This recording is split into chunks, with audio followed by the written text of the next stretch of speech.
Film की शुरुआत एक बेहद रहस्यमयी सीन से होती है। धरती पर उस समय कोई जीवन नहीं है, न इंसान, न जानवर, न पक्षी। तभी एक एलियन शिप धरती पर आती है। एक एलियन उतरता है और झरने के किनारे जाता है। वहाँ वह एक काला तरल पीता है, जिससे उसका शरीर धीरे धीरे गलने लगता है। वह बहते पानी में घुल जाता है। उसी के डीएनए से धरती पर जीवन की शुरुआत होती है। इसके बाद कहानी 35,000 साल आगे बढ़ती है। अब इंसान विकसित हो चुके हैं।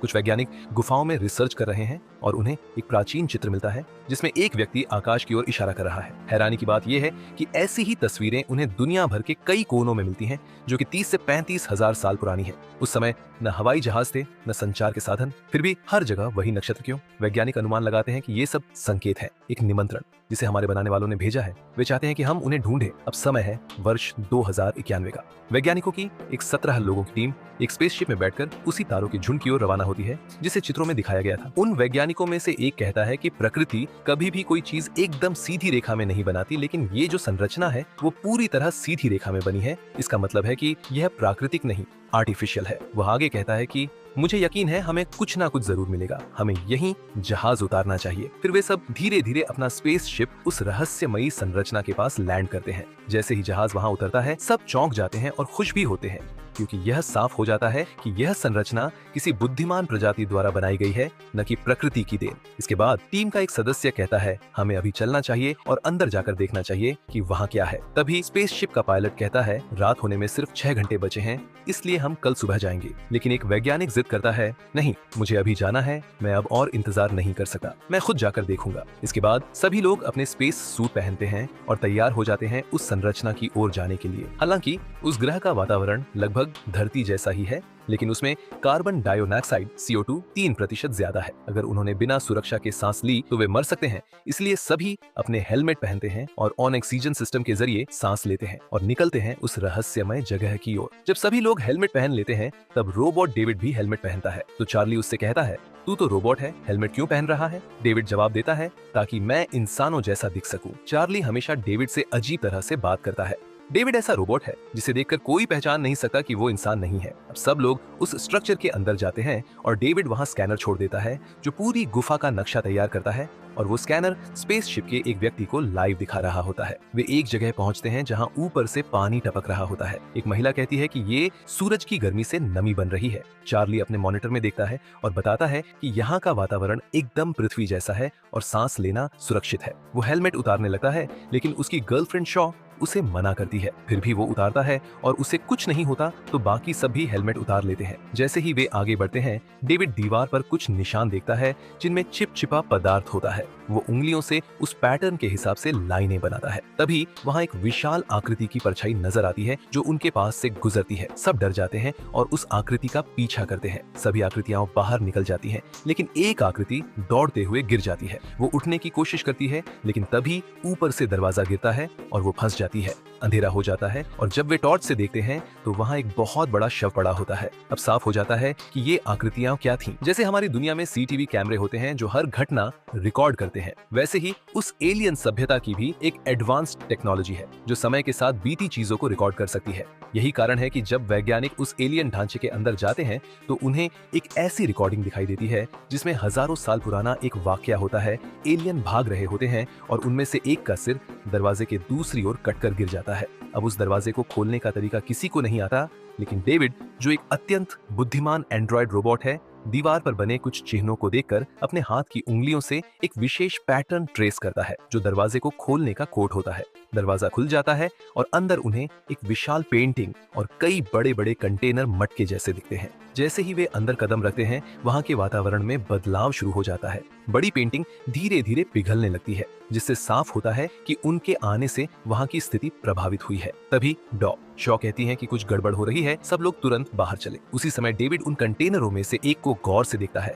जिसमें से एक काला गाढ़ा तरल बाहर निकल रहा है। वह उसका निरीक्षण करता है और कहता है मार्क्स ऑफ लाइफ, यानी इसमें जीवन के संकेत है। इससे साफ होता है कि ये एलियंस इंसानों की ही तरह किसी नई प्रजाति को जन्म देने की कोशिश कर रहे थे। इतने में स्पेसशिप से कॉल आता है कि एक भयंकर तूफान आ रहा है, 15 मिनट के अंदर दरवाजे बंद हो जाएंगे, इसलिए सबको तुरंत लौटना होगा। शॉ एलियन के सिर को एक बैग में रखती है ताकि बाद में उसका अध्ययन किया जा सके। सब लौटने की तैयारी करते हैं। लेकिन डेविड चुपचाप उन कंटेनरों में से एक को उठा लेता है बिना किसी को बताए। वो कंटेनर जिसमें वो रहस्यमयी काला तरल है। क्यों किया ऐसा, इसका राज बाद में खुलता है। इसके बाद पूरा दल उस एलियन पिरामिड से निकलकर सुरक्षित स्पेसशिप की ओर बढ़ता है, जबकि पीछे एक रहस्य और खतरा छूट जाता है। काफी मुश्किलों के बाद सभी लोग स्पेसशिप तक पहुंच जाते हैं, लेकिन उनके दो साथी अभी भी पिरामिड के अंदर फंसे रह जाते हैं, क्योंकि जब टीम लौट रही थी तो वो दोनों उनसे बिछड़ गए थे। अब वॉकी टॉकी पर उन्हें बताया जाता है कि तूफान के कारण वे उन्हें अगली सुबह ही वापस लेने आ पाएंगे। इधर डेविड, जो वो एलियन कंटेनर चुपचाप लेकर आया था, उसे खोलता है। उसके अंदर 3 ट्यूब होती हैं जिनमें काले तरल और डीएनए जैसे अंश होते हैं। अब डेविड चार्ली से बहुत खुश नहीं रहता, क्योंकि वो उसे नीचा दिखाता रहता है। डेविड चार्ली से पूछता है, तुम अपने सवालों के जवाब जानने के लिए कितनी दूर जा सकते हो? चार्ली कहता है, किसी भी हद तक। इसी जवाब के चलते डेविड उस ट्यूब में से थोड़ा सा तरल निकालकर चार्ली के ड्रिंक में मिला देता है, ताकि देख सके कि इस डीएनए का इंसानी शरीर पर क्या असर होता है। दूसरी ओर डॉक्टर शॉ, जो एलियन का सिर लेकर आई है, अब उस पर रिसर्च शुरू करती है। वे उसकी कोशिकाओं को करंट देकर फिर से जीवन देने की कोशिश करती है। कुछ पल के लिए सिर में हरकत होती है, लेकिन वह कंट्रोल से बाहर हो जाता है और आखिर में सिर फट जाता है। इसके बाद डॉक्टर शॉ एलियन के डीएनए की जांच करती है और हैरान रह जाती है, क्योंकि वह इंसानों से मेल खाता है, यानी इंसान और ये एलियन एक ही डीएनए से जुड़े हैं। अब डॉक्टर शॉ एक बहुत ही चौंकाने वाली बात कहती है, ये एलियन हमारे पूर्वज हैं। उन्होंने ही कभी जीवन को धरती पर शुरू किया था। सुबह होते ही मिशन टीम को एक कॉल आता है। पिरामिड में जो 2 साथी पिछली रात वहीं रह गए थे, उनका कोई पता नहीं चला है, इसलिए पूरी टीम को तुरंत वापस पिरामिड की ओर रवाना होना होता है। लेकिन दूसरी ओर रात को वही 2 लोग जो पिरामिड में रह गए थे, एक अजीब और डरावना नजारा देखते हैं। एक सांप जैसी जीव उनके सामने आ जाती है। ये कोई सामान्य सांप नहीं होता, दरअसल यह उसी काले लिक्विड पदार्थ से जन्मा होता है जो पहले दिखाई दिया था। पहले वो लोग इसे सामान्य जीव समझकर खेलते हैं, लेकिन कुछ ही देर में वो जीव दोनों पर हमला कर देता है और दोनों की दर्दनाक मौत हो जाती है। सुबह टीम जब पिरामिड पहुंचती है तो उन्हें अपने साथियों की लाशें मिलती हैं। अब यहाँ स्कैनर की मदद से पता चलता है कि पिरामिड के एक कोने में कुछ छिपा हुआ है, जहाँ एक बड़ा दरवाजा है। डेविड, जो कि एक रोबोट है, अकेले उस दरवाजे की ओर बढ़ता है और जैसे ही वो उसे खोलता है, सामने एक बेहद अजीब चेंबर दिखाई देता है। इस चेंबर में कुछ स्लीपिंग पॉड्स होते हैं और एक चेयर होती है। डेविड वहां एक बटन दबाता है और अचानक एक 3D होलोग्राफिक वीडियो चालू हो जाता है, जैसे कोई पुरानी घटना की रिकॉर्डिंग हो। उसमें दिखता है कि कुछ एलियंस अंदर आते हैं। उनमें से एक एलियन उस चेयर पर बैठता है और कुछ बटन दबाता है, और तभी एक शानदार दृश्य होता है। ब्रह्मांड का नक्शा चारों ओर बन जाता है। उसमें देखा जाता है कि ये एलियन उस प्लेनेट से धरती की ओर जाने वाले थे। इसका मतलब साफ है, ये एलियन ही पृथ्वी पर जीवन के बीज बोने आए थे। अब वीडियो खत्म होता है और डेविड एक स्लीपिंग पॉड की ओर देखता है। वहां आज भी एक एलियन जिंदा है, गहरी नींद में। ये वही एलियन है जो इस मिशन का सबसे बड़ा राज हो सकता है। इधर दूसरी तरफ पिरामिड के अंदर चार्ली की तबीयत बिगड़ने लगती है। उसे तेज बुखार होता है, उसकी त्वचा पर अजीब निशान बनने लगते हैं। डॉक्टर शॉ घबरा जाती है। दरअसल डेविड ने जो काला लिक्विड पदार्थ कल रात चार्ली की शराब में मिलाया था, अब उसका असर दिखना शुरू हो गया है। डेविड ने जानबूझकर ऐसा किया था। उसे इंसानी शरीर पर इस एलियन वायरस के प्रभाव का परीक्षण करना था। अब डॉक्टर शॉ जब ये सब देखती है तो वो चार्ली को बचाने की कोशिश करती है, लेकिन उसकी हालत लगातार खराब होती जाती है। टीम उन्हें स्पेसशिप वापस ले जाती है। अब कहानी एक रोमांचक मोड़ पर आ चुकी होती है। एलियन जिंदा है, काले तरल पदार्थ से जानलेवा जीव बनते हैं। इंसान उन्हीं का वंश है और एक गुप्त मिशन चल रहा है जिसके बारे में अब तक कोई नहीं जानता। डॉक्टर शॉ को जब चार्ली की आंखें अजीब लगती हैं, तो वह तुरंत सभी से वापस आने को कहती है। वह स्पेसशिप में मौजूद लोगों को वायरलेस से संदेश भेजती है कि दरवाजा खोलो, हम लौट रहे हैं। लेकिन स्पेसशिप का कप्तान मना कर देता है। वह कहता है कि किसी भी वायरस से संक्रमित व्यक्ति को अंदर आने नहीं देंगे, वरना सबकी जान को खतरा होगा। जब चार्ली बाहर आता है तो कप्तान उसे आग से जलाने को कहता है।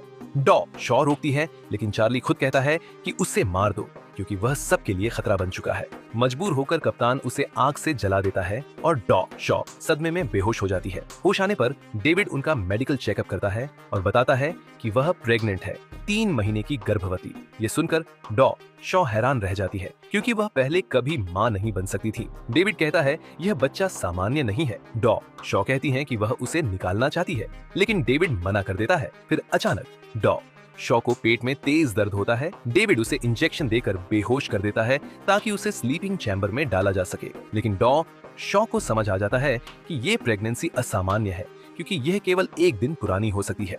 और यह उसी रात का नतीजा है जब चार्ली ने डेविड द्वारा मिलाए गए डीएनए वाला ड्रिंक पिया था। बेहोशी से उठने पर वह देखती है कि दो लोग उन्हें स्लीपिंग चैम्बर में डालने की कोशिश कर रहे हैं। वह उनसे लड़ती है, उन्हें मार देती है और भागकर एक कमरे में छिप जाती है। डॉक्टर शॉ जिस कमरे में छुपती है वहाँ एक एडवांस्ड मशीन होती है जो हर तरह का ऑपरेशन कर सकती है। वह मशीन को कमांड देती है कि सिजेरियन करना है।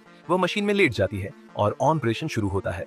बहुत दर्दनाक सीन है। ऑपरेशन के बाद उनके पेट से एक अजीब सा कीड़ा निकलता है। डॉक्टर शॉ किसी तरह जान बचाकर वहां से भागती है और दरवाजा बंद कर देती है। बाद में वह एक और कमरे में जाती है जहां पूरी टीम मौजूद होती है। वहां एक बूढ़ा आदमी भी होता है जो अभी अभी स्लीपिंग चैम्बर से जगा है। यही वह इंसान है जिसने इस पूरे मिशन में पैसा लगाया था। वही जहाज की कैप्टन का पिता भी है। उसने यह प्रोजेक्ट इसलिए फंड किया क्योंकि वह 100 साल का है और चाहता है कि उसकी उम्र बढ़े। डॉक्टर शॉ और चार्ली ने उसे यकीन दिलाया था कि अगर वे अपने निर्माता को ढूंढ लें तो वे इंसानों की उम्र भी बढ़ा सकते हैं। लेकिन डॉक्टर शॉ अब कहती हैं कि ऐसा मुमकिन नहीं क्योंकि वे सब मर चुके हैं। तभी डेविड कहता है कि सब नहीं मरे, एक अब भी जिंदा है और वह स्लीपिंग चैम्बर में है। अब सब उससे मिलने की तैयारी करते हैं। उसी वक्त स्पेसशिप का पायलट डॉक्टर शॉ से कहता है कि यह जगह एलियंस का घर नहीं है, ये एक मिलिट्री बेस है जहां वे विनाशकारी हथियार बनाते थे। वे इतने मूर्ख नहीं थे कि अपने ग्रह पर ऐसे हथियार बनाए। वह बताता है कि वे सभी मटके एलियन जीवों से भरे हुए हैं। एलियन अपने हथियार खुद ही बनाते हैं और वही उनके विनाश का कारण बनते हैं। शॉ कहती हैं कि एक एलियन अभी जिंदा है, इसलिए पूरी टीम दोबारा पिरामिड में जाती है। उधर स्पेसशिप में बैठा पायलट पिरामिड का पूरा स्कैन करता है और हैरान रह जाता है क्योंकि वह एक असली स्पेसशिप है। टीम उस कमरे में पहुंचती है जहां एलियन सो रहा है। डेविड कहता है कि ये लोग कहीं जाने की तैयारी में थे लेकिन कुछ गड़बड़ हो गई। शॉ कहती हैं ये कहां जाने वाले थे? डेविड जवाब देता है पृथ्वी, उसे नष्ट करने। फिर वे एलियन को जगाते हैं। डेविड उससे बात करता है लेकिन एलियन कुछ नहीं कहता बल्कि डेविड का सिर तोड़ देता है और बाकी सभी को मार देता है। शॉ किसी तरह भाग जाती है। अब एलियन अपने स्पेसशिप को उड़ाने की तैयारी करता है। डॉक्टर शॉ अपने स्पेसशिप के पायलट को चेतावनी देती है, अगर तुमने इसे नहीं रोका तो पृथ्वी नहीं बचेगी। पायलट अपने स्पेसशिप को एलियन शिप से टकरा देता है और दोनों क्रैश हो जाते हैं। सब मर जाते हैं, सिर्फ डॉक्टर शॉ बचती है। वो अपने जहाज में वापस जाती है, तभी उसे आवाजें सुनाई देती हैं। वो उसी जगह जाती है जहां से उसका पेट फाड़ कर एलियन निकला था। तभी डेविड की आवाज आती है, वो एलियन तुम्हें मारने आ रहा है, भागो। डॉक्टर शॉ एक बटन दबाती है, दरवाजा खुलता है और वही विशाल कीड़ा उस एलियन को पकड़कर मार देता है। अब डॉक्टर शॉ पूरी तरह टूट चुकी है। तभी फिर डेविड बोलता है, मुझे तुम्हारी मदद चाहिए। शॉ कहती है, मैं क्यों मदद करूं? डेविड कहता है, तुम मेरे बिना यहाँ से नहीं निकल सकती, मैं बाकी जहाजों को उड़ाना जानता हूँ। डॉक्टर शॉ उसका सिर और शरीर लेकर एक नए स्पेस शिप में जाती है, लेकिन वह पृथ्वी नहीं लौटती बल्कि वहां जाना चाहती है जहां से एलियन आए थे। क्यों? क्योंकि उन्होंने हमें बनाया, फिर मारना क्यों चाहा? इसका जवाब चाहिए। फिर वह एलियन स्पेस शिप उड़ाती है और वहां की ओर रवाना होती है। आखिरी सीन में मरा हुआ एलियन तड़पता है, उसका पेट फटता है और एक नया जीव जन्म लेता है। यही था प्रोमीथियस का एंडिंग। अब जल्द आएगा इसका पार्ट 2, एलियन कवेनेंट की कहानी। चैनल को सब्सक्राइब करें और बेल आइकन दबाएं